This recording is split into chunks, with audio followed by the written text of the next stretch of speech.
بسم الله الرحمن الرحيم. السلام عليكم ورحمة الله تعالى وبركاته. مرحبا بكم في قناتكم كيتشن حليمة. أموركم مع وصفة جديدة. وصفة اليوم بإذن الله غيكون طاجين بالخضر الخضراء اللي صحية ومفيدة. كذلك غيكونوا العديد من المرافقات اللي غنقدموها معه بإذن الله، اللي غتكون أيضا مميزة وسريعة في التحضير.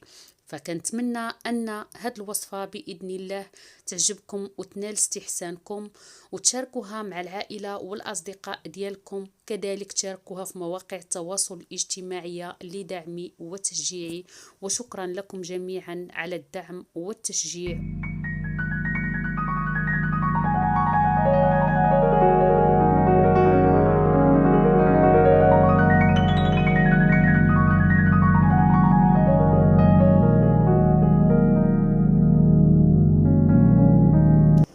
فدابا الان غنمروا باش غنحضروا واحد الطاجين اللي كامل بالخضر الخضراء اللي متوفره الان. عندنا القوق، عندنا الخرشف اللي نقيناه على هذا الشكل مزيان، وعملنا معاه طريف ديال الحامض. دابا الان غادي نحاولوا باش اننا نسلقوه. عندنا كذلك الجلبانه. فهاد الخضر الخضراء فهي مفيده والوقت ديالها دابا، فنحاولوا نستافدوا منها. اول حاجه غنديروها نحاولوا نسلقوا هاد الخرشف مع طريف ديال الحامض ومع شويه ديال الملح باش يطيب لينا بسرعه في الطاجين، ما ياخذش لينا واحد الوقت كتير في الطياب على هذا الشكل. وبالطبع فاحنا غنزيدوا معاه شويه د الملحه باش كيجي منسم، ومن بعد نكملوا طريقه الطاجين باذن الله. دابا الان غنحاولوا باش غنحضروا المراحل الاولى ديال الطاجين. من بعد ما عملنا الخرشف كيتسلق لينا، فكنعملوا البصله. كنحاولوا نعملوا واحد جوج ديال البصلات، فمن الاحسن ان البصله تكون كثيره شويه. كنعملوا الزيت العود. عندنا توابل ديال اللحم، فغنحاول نذكر توابل مع طريقه ديال التحضير. هنا عندنا القزبر مطحون، عندنا الزعفران، سكينجبير، الابزار والملحه. كنزيدوا المعدنوس. دابا الان كنضيفوا الثومه،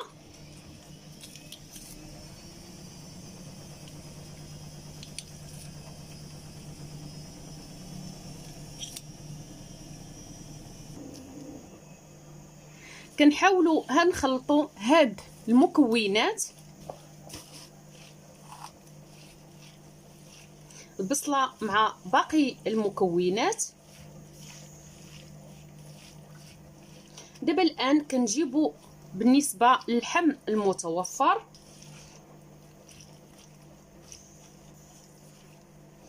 حتى هما كنحاولوا ندوزوهم في هاد البصله وهاد المكونات. دابا الان كناخذوا هاد المكونات فوق البوطه يتشحروا لينا مع هاد البصله وهاد التوابل. من بعد نكملوا الطريقه باذن الله. فبالنسبه للقوق ايضا فاش كنقيوه، فكيف كتلاحظوا كنحاولوا نعملوا معاه واحد الطريف ديال الحامض باش ما كيكحالش لينا، من بعد باش كنضيفوه للطاجين باذن الله. فدابا الان الطاجين من بعد ما تشحر لينا مع البصله والتوابل والزيت كيف كتلاحظوا، فدابا الان غنضيفوا له شويه د الماء اللي غيطيب فيه هذا اللحم هذا، وغنحاولوا نزيدوا معاه جلبانه لانها كتاخذ واحد الوقت باش كطيب. من بعد ملي طيب لينا الجلبانه فغنضيفوا القوق والخرشف اللي كيتسلق لينا. دابا الان نخليو الطاجين يطيب لينا مع هاد الجلبانه، ونشوفوا الطاجين الشكل ديالو النهائي من بعد ما يوجد باذن الله. فبالنسبه لهذا المقبل كناخذوا بالنسبه للصبانغ كنقطعوها طريفات صغار على هذا الشكل ونعملوها تغسل في الماء. كنعملوا بطاطا بالقشور ديالها، وإلا كانت صغيره كتكون افضل. فكنعملوا هاد الصبانغ في الكسكاس في جنب على هاد الشكل. كناخذوا هاد البطاطا كنعملوها ايضا في جنب هنا، كنحاولوا نرشوا عليها شويه د الملحه وكنخلوها تفور من بعد ونكملوا الطريقه. فكيف كتلاحظوا بان الصبانغ فورناها على هاد الشكل هذا. دابا كناخذوها هي وهاد البطيطه اللي فورناها معاها، فكنحاولوا نحيدوا ليها هاد القشيره من الفوق الحمراء على هاد الشكل.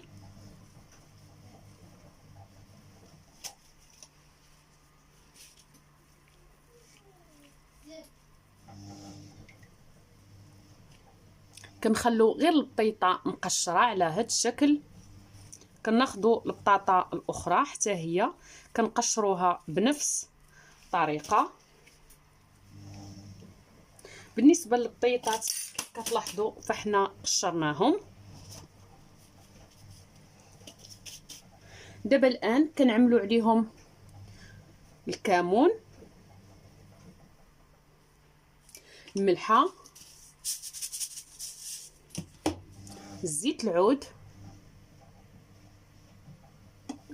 كنحاولوا نمعكوهم بشي فرشيطه او لا شي آلة على هاد الشكل هذا باش كيتخلط لينا هاد لي زيبيناغ مع هاد البطاطا هادي.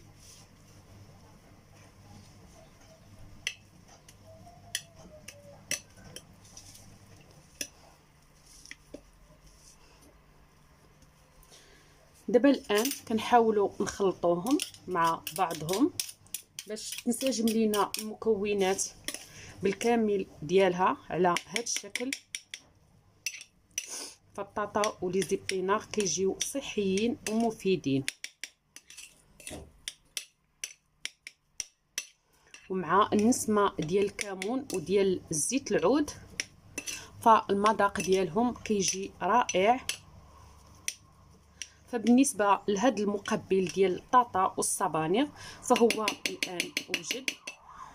فبالنسبه للمقبل الاخر اللي غنمروا له باذن الله، فعندنا الفلفله اللي قطعناها طريفات صغار، عندنا كذلك الطماطم اللي قطعناها طريفات صغار، عندنا البصله خضاريه كذلك قطعناها طريفات صغار، عندنا ازير وعندنا الثومه ويمكننا نسمو حتى بالمعدنوس.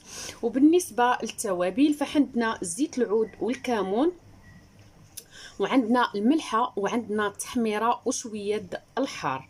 فدابا الان اول مرحله غنبداو بها فغنشحروا هاد البصله الخضاريه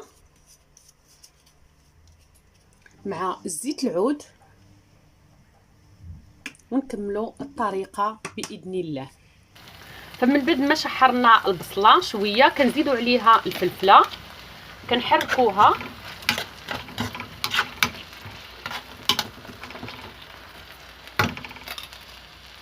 فدابا الان كنضيفوا الملحه كنخلوها تشحر شويه. بالنسبه للفلفله وباقي المكونات كيتشحروا لينا. دابا الان كنضيفوا الثومه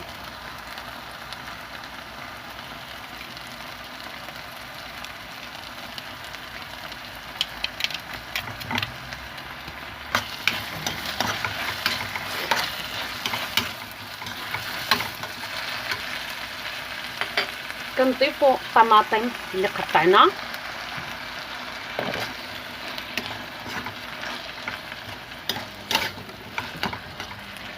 كنخليوهم يتشحروا ونكملوا باقي المكونات. واللي بغى يزيد حتى صلصه الطماطم فيزيد واحد المعلقه صغيره فهي كتنسم وكتخطر الصلصه.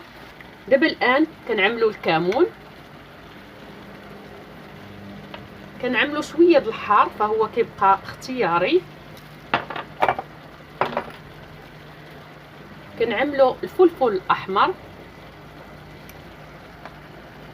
كنخلطوا هاد المكونات تنسجم كنحنيو عليها شويه البوطه ونخليوها حتى كطيب لينا مزيان. المكون الرئيسي والمنسم اللي بقى لينا هو ازير، فكنحاولوا نقطعوا ازير على هذا الشكل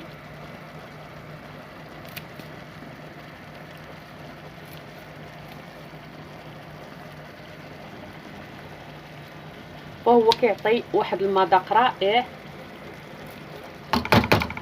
الصلصه دابا الان هاد الصلصه فكنخليوها طيب حتى توجد ونشوفوا الشكل النهائي ديالها. فالشرموله الان وجدات. دابا الان كنزيدوا عليها شويه زيت العود في الاخير باش كينسمها لينا. كنزيدوا شويه المعدنوس حتى الاخير باش كيعطينا نسمه وانسجام ما بين المعدنوس وازير، فهو كيجي رائع وكيجي مميز. هذا المقبل وجدناه. دابا الان غندوزو المقبل الاخر باذن الله. فدابا الان غنمروا لواحد المقبل اللي هو كيجي ساهل وبسيط لكن لذيذ. فبالنسبه لهذا المقبل فغيكون عباره على الشيفلور اللي شديناه وفورناه على هذا الشكل هذا على حسب الكميه. فهاد الشيفلور غنحاولوا ندوزو في هاد البقايا ديال هاد المقله ديال بالنسبه للشرموله ديال الفلفله والبصل وباقي المكونات. فهاد الشيفلور من بعد ما فورناه فكنحاولوا ندوزو في هاد المكونات هذه اللي بقات لينا، فما كتضيعش لينا كيف كتلاحظوا. فهي كيجي مقبل خفيف. كنحاولوا دابا الان غنضيفوا له قطيرات ديال الحامض على هذا الشكل. كنحاولوا نعصروا عليه شويه د الحامض. كنضيفوا له قطيرات ديال زيت العود على هذا الشكل، واللي بغى يزيد شويه د الكمون والحار كيبقى اختياري. كنسمو به هذا الشيفلور هذا فهو كيجي مميز. وكنديروا شويه د المعدنوس وكنحاولوا ندوزو فيه هاد المكونات هذه. فهاد المقبل كيجي مميز. دابا الان غنديو واحد 2 دقائق فوق العافيه غير مجرد ما طلع فيه السخونيه ونحيدوه كمقبل سريع. فدابا الان اعزائي المشاهدين غنحضروا واحد المقبل ديال الباربه اللي كيجي حلو. فخدينا الباربه وسلقناها على هاد الشكل وقطعناها طريفات صغار. فغنزيدوا عليها القليل من القرفه. فغنضيفوا ليها القليل من السنيده او لا العسل فعلى حسب المتوفر. فكنقطعوها طريفات صغار مزيان على هذا الشكل. فحنا تعودنا على الباربه مع لاصوص حامضه، فهاد الباربه حلوه حتى هي كتجي مميزه. دابا الان كنحاولوا ننزلوها مع طبق ديال الخس اللي حتى هو غنعملوا له شويه السنيده على هذا الشكل، غير القليل من السنيده، وغنحاولوا نزينوا بهم هذا الطبق باذن الله. فخدينا كيف قلت الخس وعملنا له السنيده ونزلناه في طبق التقديم. خدينا القوق اللي فورناه مع شويه الملحه والحامض. دابا الان هاد الباربه اللي عملنا ليها السنيده فغنحاولوا نزينوا بها هاد القوق على هاد الشكل. كنعمروا بها هاد القوق.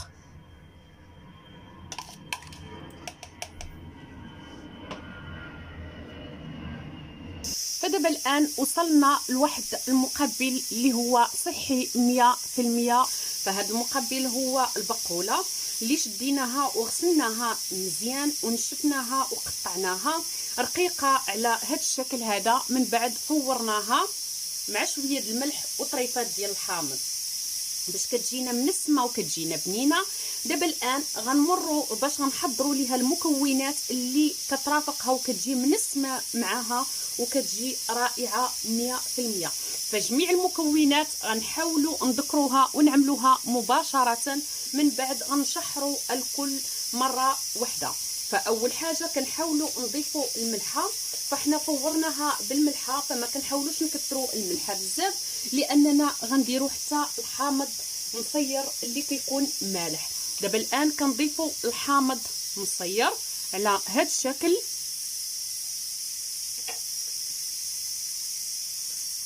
كنضيفوا الثومه والربيع يعني القزبر والمعدنوس، واللي توفر غير المعدنوس فيعمل المعدنوس، والثومه محكوكه دابا الان كنعمل الحار فهو اختياري، كيبقى على حسب الذوق. كنزيدو التوابل، عندنا الكمون، فكنحاولوا نعملوا واحد الكميه لا باس بها من الكمون. كنعملوا شويه الحار مدقوق، كنعملوا تحميره.